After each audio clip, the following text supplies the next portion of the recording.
Black soldier ഫ്ലൈയുടെ ലാർവകൾ collect ചെയ്യാണ്. ഇത് പഞ്ചായത്തിൽ നിന്ന് കിട്ടിയിട്ടുള്ള ഒരു പാത്രമാണ്. അപ്പോൾ ദിവസവും ഇവിടെ അടുക്കളയിൽ നിന്ന് വരുന്ന ബാക്കി വരുന്ന സംഭവങ്ങളുണ്ടല്ലോ, അതെല്ലാം കൂടി ഇങ്ങനെ കൊണ്ടുവന്നിട്ട് വെക്കും ഇതിനകത്ത്. അപ്പോൾ ഇതിനകത്ത് നമ്മുടെ ബ്ലാക്ക് സോൾജർ ഫ്ലൈയുടെ ലാർവകൾ കണ്ടില്ലേ, ഇങ്ങനെ ഉണ്ടായിരിക്കും, ചെറുതും വലുതൊക്കെ ഉണ്ടായിരിക്കും. അപ്പോൾ ഇതിനെ ഈസി ആയിട്ട് കളക്ട് ചെയ്യുന്ന ഒരു മെത്തേഡാണ് കാണിക്കുന്നത്. താഴെ ഒരു പാത്രം വെച്ച് മുകളിൽ ഒരു നെറ്റ് വെച്ചിട്ടുണ്ട്. എന്നിട്ട് ഇതിൻ്റെ ഇവിടുന്ന് സാധനം എടുത്ത് കോരിയിട്ട് ഇങ്ങോട്ട് മാറ്റും. അപ്പോൾ എത്രത്തോളം നമുക്ക് ഇന്ന് കളക്ട് ചെയ്യാൻ പറ്റുമെന്നുള്ളത് നോക്കാം.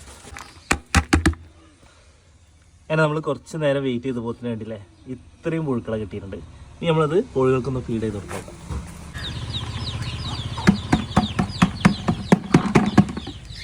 അങ്ങനെ നമ്മൾ കളക്ട് ചെയ്തിട്ടുള്ള ആ പുഴുക്കളുണ്ടല്ലോ ഒരു പാത്രത്തിലേക്ക് വെച്ച് കൊടുത്തിട്ടുണ്ട്. ചെറിയ കോഴിക്കുഞ്ഞുങ്ങളടക്കം അതുപോലെ തന്നെ വലിയ കോഴികളടക്കം വന്ന് തീറ്റെടുക്കുന്നുണ്ടില്ല.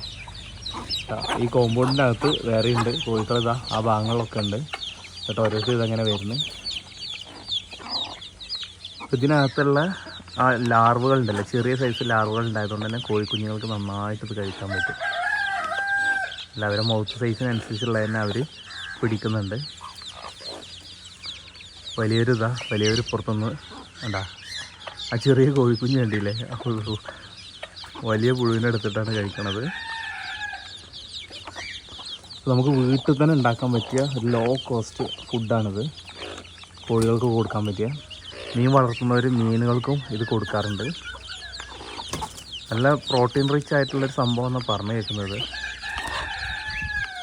കോഴി കൂടാതെ ഇവിടെ പിന്നെ കിളികളൊക്കെ ഉണ്ട് കേട്ടോ. നമ്മുടെ കോക്ടെയിൽ ഉണ്ടല്ലോ, കോക്ടെയിലാണ് ഇതിനകത്തുള്ളത്. കോക്ടെയിൽ ഇതാ, അതുപോലെ തന്നെ ഈ കൂട്ടിലുണ്ട്.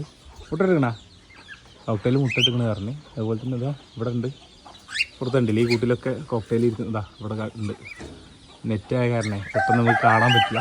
അതുപോലെ തന്നെ ഇവിടുത്തെ ഈ കോഴിക്കൂട് ഫുൾ പ്രൊട്ടക്റ്റ് ചെയ്തു. അതായത് പുറത്തുനിന്ന് കോഴികൾ അകത്തേക്കും അകത്തെ കോഴികൾക്ക് പുറത്തേക്കും പോകാൻ പറ്റില്ല. ആ രീതിയിൽ കണ്ടില്ല, ചുറ്റും നെറ്റ് അടിച്ചിട്ടുണ്ട്.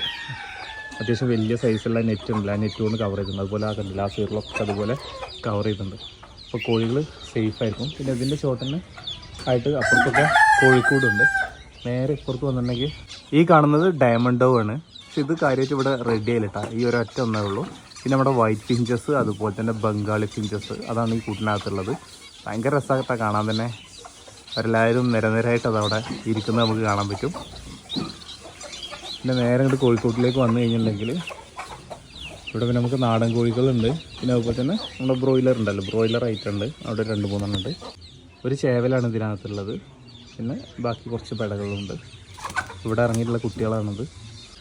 അപ്പോൾ ഇന്നത്തെ ഈ ഒരു ചെറിയ വീഡിയോ കുറിച്ചുള്ള നിങ്ങളുടെ വിലയേറിയ നിർദ്ദേശങ്ങളും അഭിപ്രായങ്ങളൊക്കെ വീഡിയോക്ക് താഴെ കമൻറ്റ് ചെയ്യാൻ ശ്രമിക്കുക. കൂടുതൽ കാഴ്ചകളും വിശേഷമായിട്ട് മറ്റൊരു വീഡിയോയിൽ കാണാം. ബൈ.